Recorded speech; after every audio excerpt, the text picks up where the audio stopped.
Okay, start చేయండి brother. మన ప్రభువును రక్షకుడైన యేసుక్రీస్తు నామంలో చేరువచ్చిన అందరికీ వందనాలు. జీవన్ ఫ్యామిలీలో చేరువచ్చిన ప్రతి ఒక్కరికి కూడా వందనాలు. ఈరోజు దేవుని యొక్క వాక్యంలో నుండి రూతు గ్రంథం నుండి కొన్ని 10 నిమిషాలు దేవుని వాక్యాన్ని చదువుకుందాం. రూతు గ్రంథము మొదటి అధ్యాయము 6వ వచనాన్ని చదువుకుందాం. రూతు గ్రంథము మొదటి అధ్యాయము 6వ వచనాన్ని చదువుకుందాం.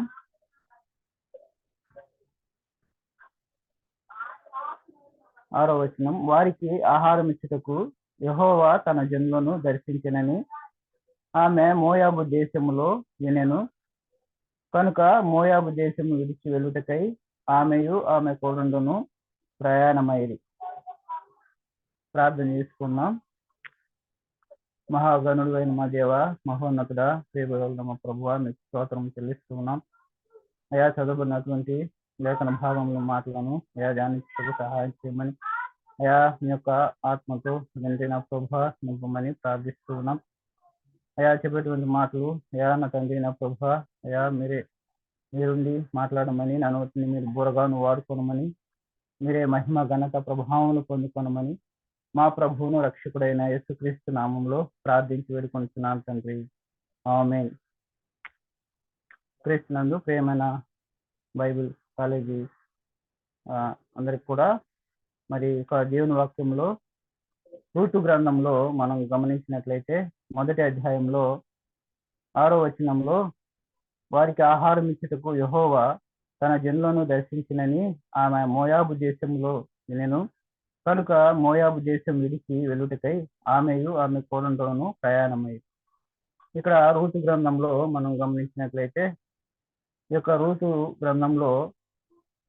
గ్రంథము చదివేది మరి పెంతెకోస్తు పండుగ దినంలో ఈ యొక్క రూతు గ్రంథాన్ని చదువుతారు. అలాగే రూతు గ్రంథాన్ని గురించిన మాటలను కనుక మనం గమనించినట్లయితే మొదటి అధ్యాయంలో మొదటి వచనంలో అలాగే 2వ వచనంలో మనం గమనించినట్లయితే మరి అక్కడ కరువు కలగగా వారు వెళ్ళినట్లుగా మనం గమనిస్తాం.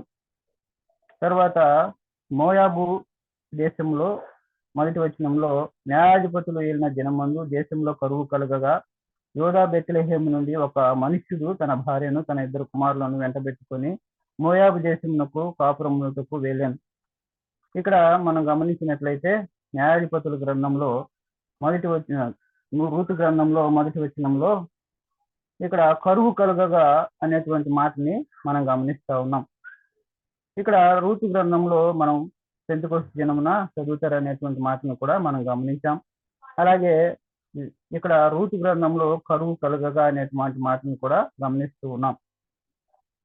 తర్వాత ఇక్కడ రూతు యొక్క మరి ఆ విషయాన్ని కూడా మనం గమనించినట్లయితే నయోమి మరి సమృద్ధి అయినటువంటి అలాగే అన్ని ఉన్నటువంటి ఆ యొక్క దేశంలో నుండి వెళ్ళినట్లుగా మనం గమనిస్తాం. తర్వాత మనం గమనించినట్లయితే యూదా బెత్లెహేములో ఉన్నటువంటి ఆ యొక్క పట్టణం నుండి వెళ్ళినట్లుగా మనం గమనిస్తాం. ఇక్కడ మనము నయోమిని కనుక గమనించినట్లయితే నయోమి సమృద్ధి గల దానినై వెళితిని అనేటువంటి మాటను కూడా మనం గమనిస్తాం. మొదటి అధ్యాయం 21వ వచనంలో నేను సమృద్ధి గల దానినై వెళ్ళితిని అనే మాటని మనం గమనిస్తూ ఉన్నాం. ఇక్కడ రూతు గ్రంథంలో మనం విశేషమైనటువంటి మాటని కనుక మనం గమనిస్తే దేవుని యొక్క ఆ యొక్క ప్రేమను తెలియపరుస్తున్నటువంటి అలాగే దేవుని యొక్క మరి ఉద్దేశం ఏమిటంటే దేవుడు తన హృదయంలో ఉన్నటువంటి ఆశను బయలుపరుచుట ఈ యొక్క రూతు గ్రంథం యొక్క ఉద్దేశాన్ని మనం గమనిస్తాం. అలాగే ఇక్కడ మనం గమనించినట్లయితే రూతు అన్ని ఉండి కూడా ఎందుకు వెళ్ళింది అనేటువంటి విషయాన్ని మనం గమనించాలి. రూతు చూడండి సమృద్ధి గల దాన్ని వెళ్ళాననేటువంటి మాటని గమనిస్తున్నాం. తర్వాత మనం గమనించినట్లయితే ఎందుకు వెళ్ళింది అని మనం చూస్తే అక్కడ కరువు అయితే వచ్చింది, కానీ వారి యొక్క కుటుంబంలో కరువు రాలేదు. వారి యొక్క కుటుంబంలో కరువు రాలేదు. సమృద్ధిగా ఉంది, అయినా కూడా వెళ్ళింది.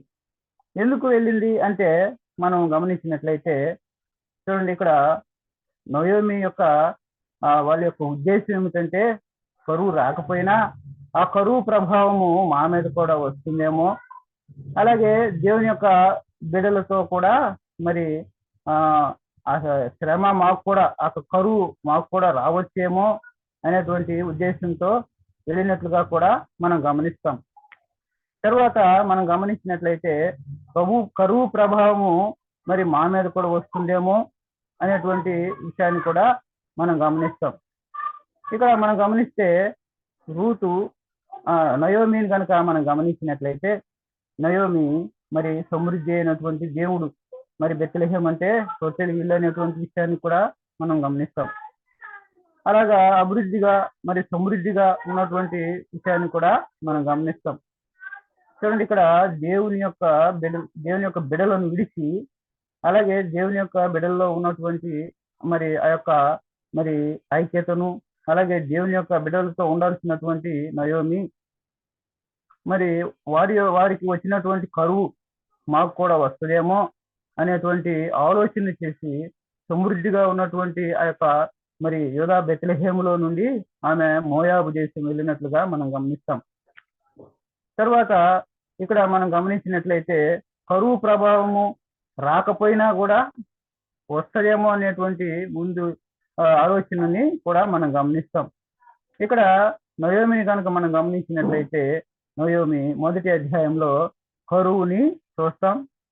ఆ కరువు మరి ఆ బెత్లెహేములో, యూదా దేశపు బెత్లెహేములో కరువు వచ్చినా కానీ నయోమిని దేవుడు ఎంతగానో అభివృద్ధి చేశాడు.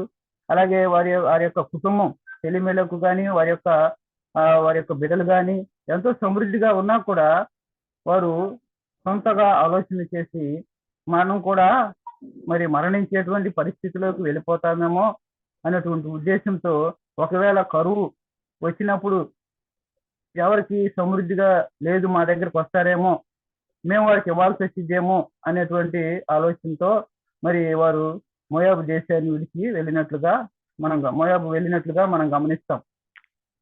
తర్వాత మనం గమనించినట్లయితే ఇక్కడ శ్రమలను అనుభవించుట మరి ఆమెకి ఇష్టం లేనట్లుగా కూడా మనం గమనిస్తాం. దేవుని యొక్క బిడ్డలతో మరి శ్రమ అనుభవించుట గొప్ప భాగ్యముగా ఎంచుకోలేదు. తర్వాత మనం గమనించినట్లయితే హెబ్రీయులకు రాసిన పత్రికలో మనం మోషేని మనం గమనిస్తాం. మోషేని మనం చూస్తే 11వ అధ్యాయము 26, 25 వచనాల్లో మోషే ఒక మాటని తెలియపరుస్తాడు. చూడండి, హెబ్రీయులకు రాసిన పత్రికలో అపోస్తలుడైన పౌలు గారు హెబ్రీయులకు రాసిన పత్రిక 11వ అధ్యాయంలో 26 వచనంలో మనం గమనించినట్లయితే, మోషే పెద్దవాడైనప్పుడు విశ్వాసమును బట్టి ఐగుప్తు ధనము కంటే క్రీస్తు విషయమైన నింద గొప్ప భాగ్యమని ఎంచుకొని అల్పకాల పాప భోగములు అనుభవించుట కంటే దేవుని ప్రజలతో శ్రమ అనుభవించుట మేలని యోచించి అనేటువంటి మాటని మనం గమనిస్తా ఉన్నాం. చూడండి, దేవుని ప్రజలతో శ్రమ అనుభవించుట అనే మాటని మనం చూసినట్లయితే దేవుని ప్రజలతో మోషే అయితే శ్రమ అనుభవించుట ఏమంటున్నాడు, మేలని యోచించాడు. కానీ ఇక్కడ మనం గమనిస్తే నయోమి అయితే దేవుని ప్రజలతో శ్రమ అనుభవించకుండా మరి దేవుని బిడ్డల్లో మరలా ఒకవేళ ఏదైనా వారికి శ్రమలు వచ్చి మాకు మరి ఆహారం లేదని నా దగ్గరకు వస్తారేమో అనేటువంటి ఆలోచన కూడా మనం గమనిస్తా ఉన్నాం. అయితే మోషేని మనం గమనించినట్లయితే మోషే సమృద్ధిగా ఉండుట కంటే దేవుని ప్రజలతో మరి ఆ శ్రమ అనుభవించుట మరి మేలు అనేటువంటి మాటని కూడా మనం గమనిస్తున్నాం. ఇక్కడ సమృద్ధి అనేటువంటి మాటని మనం గమనిస్తే అన్నీ ఉండా కూడా ఏమీ లేని మరి స్థితిలోనికి వెళ్ళి అన్ని పోగొట్టుకొని వచ్చినట్లుగా కూడా మనం గమనిస్తాం. తర్వాత మనం చివరికి నయోమి మరి ఎందుకు ఆమె ఆ కుటుంబాన్ని అంతా పోగొట్టుకుంది, నయోమి ఎందుకు బ్రతికి ఉంది, అలాగే నయోమి మాత్రమే ఎందుకు బ్రతికి ఉంది అనేటువంటి మాటను కనుక మనం గమనించినట్లయితే, నయోమి యొక్క మరి ఆ యొక్క నయోమి ద్వారా మరి గొప్ప పని జరగాలని దేవుని యొక్క ప్రణాళికలో మరి రూతుని తీసుకొని వచ్చి, అలాగే బోయేజు మరి అలాగే యూదా గోత్రంలో నుంచి మన ప్రభు అయిన యేసుక్రీస్తు రావాలని, ఆయన ద్వారానే మనకి పాప క్షమాపణ, విడుదల, అలాగే ఆయన మన ప్రభు అయిన యేసుక్రీస్తు ద్వారానే మనకి రక్షణ, విశ్వాసము ద్వారానే మనకు కృపచేతనే రక్షింపబడాలని దేవుని యొక్క ప్రణాళిక, దేవుని యొక్క ఉద్దేశము, ఆయన యొక్క ఆశను మరి నెరవేర్చడానికే ప్రభు మరి రావాలనేటువంటి ఉద్దేశంతో నయోమి బ్రతికి మరలా ఆమె తిరిగి వచ్చినట్లుగా మనం గమనిస్తా ఉన్నాం. అలాగా మరి నయోమి మరి తెలుసుకొని వచ్చేప్పటికల్లా మరి అంతా కోల్పోయినట్లుగా మనం గమనిస్తా ఉన్నాం. అలాగే నయోమి బ్రతుకు కనుక మనం విధానాన్ని కనుక మనం గమనించినట్లయితే, మరి మనం కూడా మరి ఎందుకు బ్రతికున్నాం, అలాగే మనం కూడా మరి దేవుని యొక్క చిత్తంలో మరి దేవుని యొక్క విధానాల్లో మనము ఎలాగా ఉండాలి అనేటువంటి విషయాన్ని కూడా మనం గమనించాలి. ఇక్కడ మనం సమృద్ధి కలిగిన విషయాన్ని కూడా మనం గమనించినట్లయితే, మన ప్రభు కూడా మనలను సమృద్ధి అయినటువంటి మరి ఆ యొక్క పరలోకంలో నిత్యము మనల్ని జీవింప చేయాలని ప్రభు ఈ లోకానికి వచ్చి మన కొరకు చనిపోయి సమాధి చేయబడి 3వ దినాన మృత్యుంజయుడిగా లేచి మరలా మన కొరకు రాబోతూ ఉన్నాడు. ఆయన మనకు ఏమీ లేనటువంటి పరిస్థితుల్లో మనం ఉన్నప్పుడు, పాపము చేత ఉన్నప్పుడు ఆయన మన కొరకు ఈ లోకంలో ఆయన అనేకమైన శ్రమలు భరించినట్లుగా ఆయన చనిపోయి సమాధి చేయబడి 3వ దినాన మృత్యుంజయుడిగా లేచి మనకు సమృద్ధిని ఇచ్చాడు అనేటువంటి విషయాన్ని మనమందరం కూడా గమనించి, అలాగే మనం సమృద్ధి కలిగిన వారిగా మరి ఉన్నటువంటి విధానంలో మనము సమృద్ధి అయినటువంటి మనం బ్రతికి ఉన్నాము అంటే దేవుని యొక్క చిత్తాన్ని మనము నెరవేర్చాలని, దేవుని యొక్క పనిలో మనము ముందు ఉండాలని, దేవుని యొక్క పని మరి స్వార్థ ప్రకటన కానీ అలాగే దేవుని యొక్క మరి విషయంలో కూడా మనము ముందుండేవారిగా ఉండాలని ప్రభు పేరట మనం చేస్తూ ఉన్నాను. 6వ వచనాన్ని చదువుకొని ముగించుకున్నాం. 1వ అధ్యాయము ఋతు గ్రంథం 1వ అధ్యాయం 6వ వచనంలో, వారికి ఆహారం ఇచ్చుటకు యెహోవా తన జనులను దర్శించినని ఆమె మోయాబు దేశంలో వినెను కనుక మోయాబు దేశం విడిచి వెళ్ళుటకై ఆమెయు ఆమె కోడండును ప్రయాణమైరి.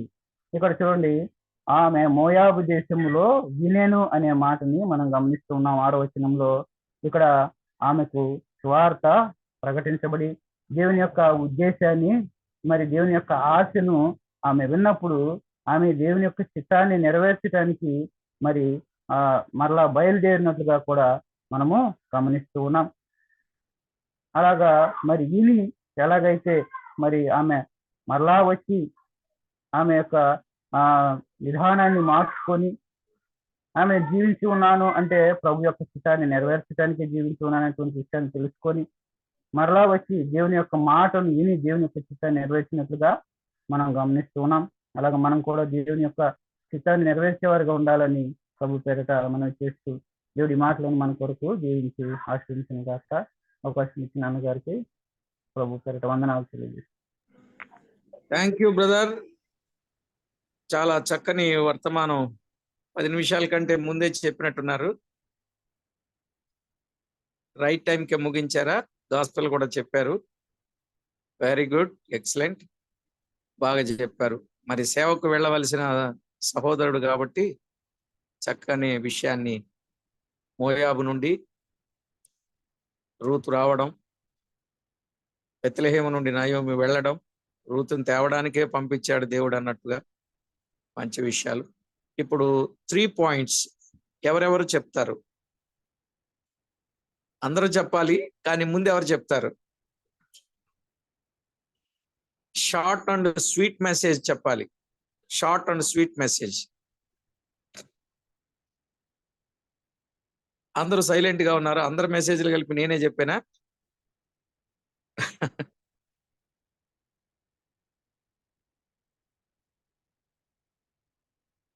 త్వరగా చెప్పండి, ఎవరు చెప్తున్నారు? సరే, మీరు ఇలా చెప్పరు. మొదట బ్రదర్స్ చెప్తారు, తర్వాత సిస్టర్స్ చెప్తారు. ఓకేనండి?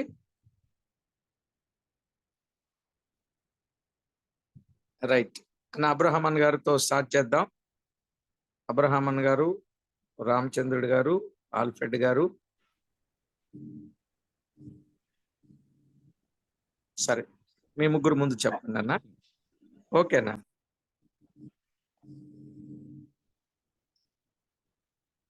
అందరికీ వందనాలు తెలియజేస్తున్నానండి. 3 మాటలు అంటే మత్తయి సువార్త 14వ అధ్యాయం 14వ వచనంలో గనక మనం చూసినట్లయితే, మత్తయి సువార్త 14వ అధ్యాయం 14వ వచనం, ఆయన వచ్చి ఆ గొప్ప సమూహమును చూచి వారి మీద కనికరపడి వారిలో రోగులైన వారిని స్వస్థపరిచెను. ఇక్కడ మనం వాక్యంలో చూసినట్లయితే ఆయన వచ్చి, చూచి, కనికరపడి అని 3 మాటలు మనకి కనిపిస్తూ ఉన్నాయి.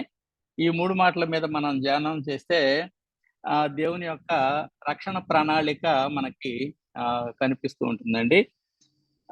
ఎలాగంటే సర్వ సృష్టికర్త అయిన దేవుడు తన నోటి వాక్కు ద్వారా సర్వ సృష్టిని సృష్టించి, మనం ఆదికాండం 1:1 కనుక చూసినట్లయితే, ఆది యందు దేవుడు భూమి ఆకాశములను సృష్టించానని ఉంది కదా. ఆ సర్వ సృష్టిని సృష్టించి మనం 1:31 చూస్తే, దేవుడు తాను చేసిన యావత్తు చూచినప్పుడు చాలా మంచిదిగా నుండెను. దేవుడు తాను చేసినటువంటి సృష్టి అంతటిని ఆయన చూచాడు. ఆయన చూచినప్పుడు అది చాలా మంచిదిగా ఉన్నట్లుగా మనం గమనిస్తూ ఉన్నాం. అలాగే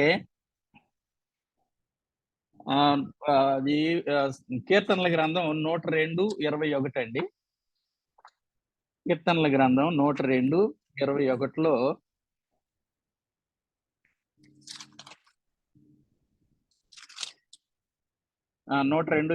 ఏం రాయబడి ఉందంటే, ఆయన తన ఉన్నతమైన పరిశుద్ధాలయము నుండి వంగి చూచెననియు, ఆకాశము నుండి భూమిని దృష్టించెననియు. ఆయన సృష్టికర్త అయిన దేవుడు సృష్టిని సృష్టించి అంతా మంచిగా ఉందని చెప్పి చూసినటువంటి దేవుడు ఆ పరిశుద్ధ ఆలయం నుండి వంగి చూచినట్లుగా, అంటే ఉన్నతమైన పరిశుద్ధ ఆలయంలో నివసించేటువంటి దేవుడు ఆకాశం నుండి భూమిని దృష్టించినట్లుగా మనం చూస్తున్నామండి. అయితే ఆకాశం నుండి ఆయన భూమిని దృష్టించినప్పుడు మనం ఆదికాండం 6:21 కనుక చూసినట్లయితే, 6:21లో ఏం రాయబడి ఉందంటే, 6:12లోనండి. 6:12లో దేవుడు భూలోకమును చూచినప్పుడు అది చెడిపోయి ఉండెను, భూమి మీద సమస్త శరీరులను తమ మార్గమును చెరిపి వేసుకొని ఉండిరి. అంటే మళ్ళీ దేవుడు ఆకాశ మండలంలో జీవించేటువంటి దేవుడు ఆయన భూలోకమును దృష్టించినప్పుడు అది చెడిపోయి ఉంది.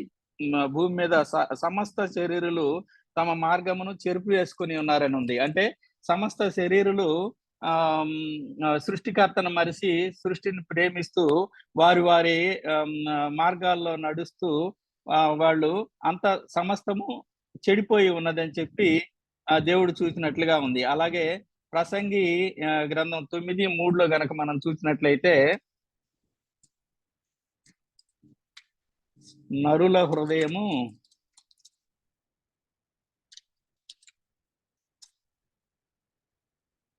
మరియు నరుల హృదయమును చెడితనముతో నిండి ఉన్నది, వారు బ్రతుకు కాలమంతయు వారు హృదయమందు వెరితనముండును, తరువాత వారు మృతుల యొద్దకు పోవుదురని ఇదియు దుఃఖకరము. దేవుడు నరుల హృదయాలు చెడుతనంతో ఉన్నాయని చెప్పి చూసినట్లుగా మనం ఇక్కడ చూస్తా ఉన్నాము. హృదయములు వెరితనముండును, తరువాత వారు మృతుల యొద్దకు పోవుదురు, ఇదియును దుఃఖకరము. మృతుల యొద్దకు మనము తిరుగుబాటు స్వభావంతో ఈ లోకంలో జీవిస్తున్నటువంటి వారు తిరుగుబాటు స్వభావంతో జీవిస్తూ ఉండి మృతుల యొద్దకు పోవుదురని చెప్పి దేవుడు చూచి ఇదియును దుఃఖకరం అని చెప్పి రాయించి పెట్టారు. అలాగే కీర్తనల గ్రంథం 53:2-3 వచనాలు కనుక చూసినట్లయితే,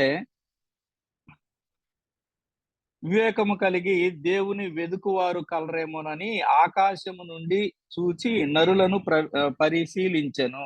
దేవుడు ఆకాశం నుండి చూసినటువంటి వాడుగా ఇక్కడ కనిపిస్తున్నాడు. వివేకము కలిగి దేవుని వెదకువారు కలరేమోనని చెప్పి ఆయన ఆశతో లోకాన్ని చూస్తా ఉన్నారు.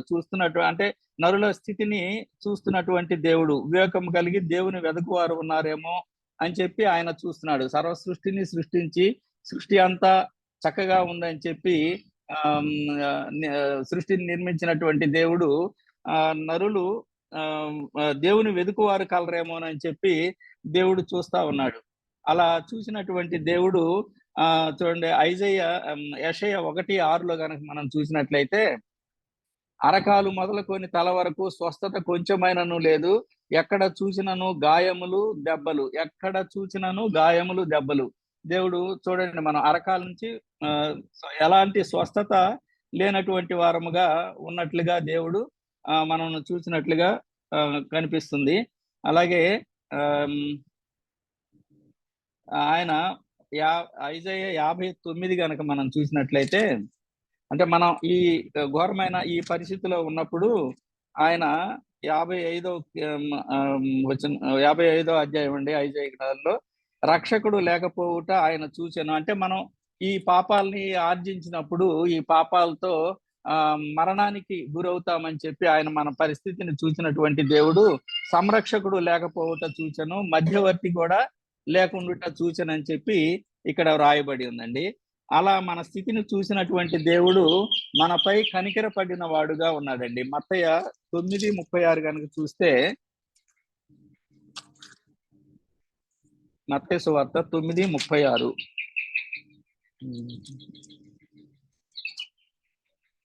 వారు కాపరి లేని గొర్రెల వలె విసిగి చెదిరి ఉన్నందున వారి మీద కనికర పడి అని వ్రాయబడి ఉంది.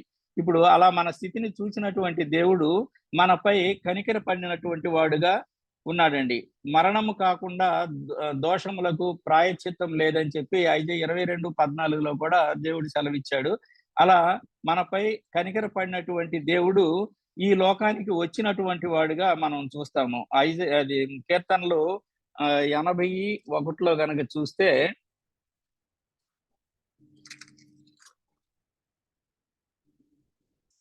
కెరూబులపై ఆసీనుడైన వాడా,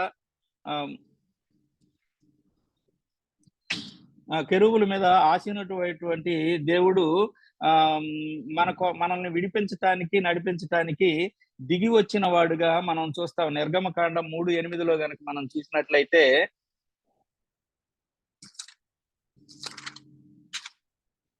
3:8 గనక మనం చూసినట్లయితే, పాలు తేనెలు ప్రవహించు దేశమునకు వారిని విడిపించుటకును నడిపించుటకును దిగి వచ్చిన వాడుగా ఉన్నాడు. అంటే మన పాప స్థితిని చూసినటువంటి దేవుడుగా ఉన్నాడు, మనపై కనికర పడినటువంటి దేవుడుగా ఉన్నాడు.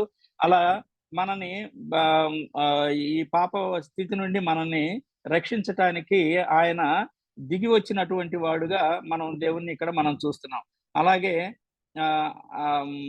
యోహాను సువార్త 6:38 గనక మనం చూస్తే,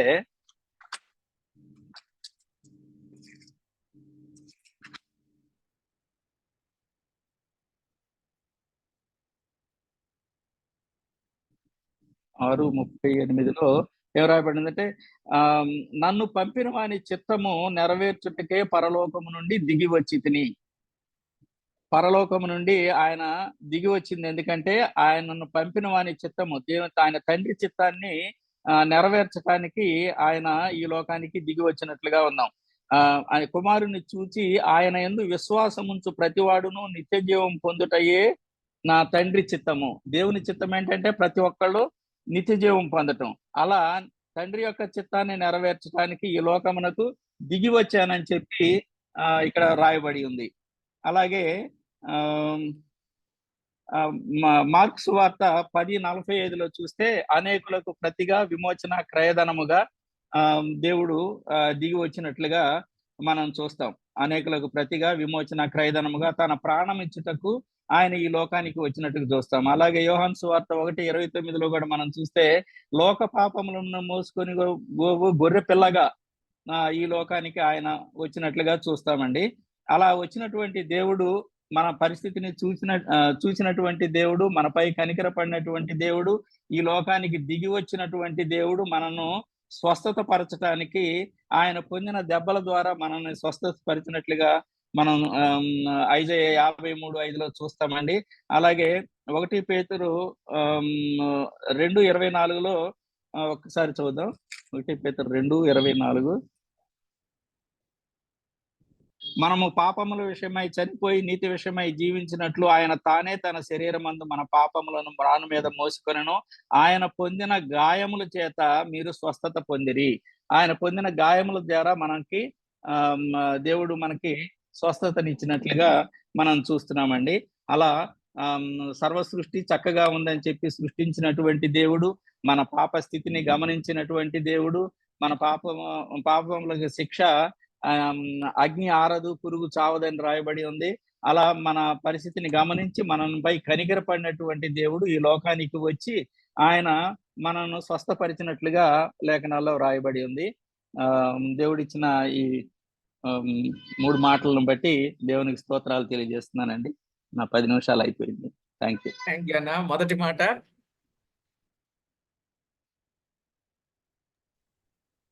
అన్నా, మొదటి మాట వచ్చి అని చెప్పాను కదా. వచ్చి. రెండవ మాట చూచి. మూడవ మాట కనికరపడి. రైట్. అలా వచ్చాడు, చూచాడు, కనికరపడ్డాడు. ఓకేనండి, థ్యాంక్ యూ. నెక్స్ట్ అండి, రామచంద్రుడు గారు. అన్నా వందనాలు అన్న. అన్న రేపు చెప్తాను, సిద్ధపడలేదు. బ్రదర్ టుమారో అన్న. ఆల్ఫ్రెడ్ గారు.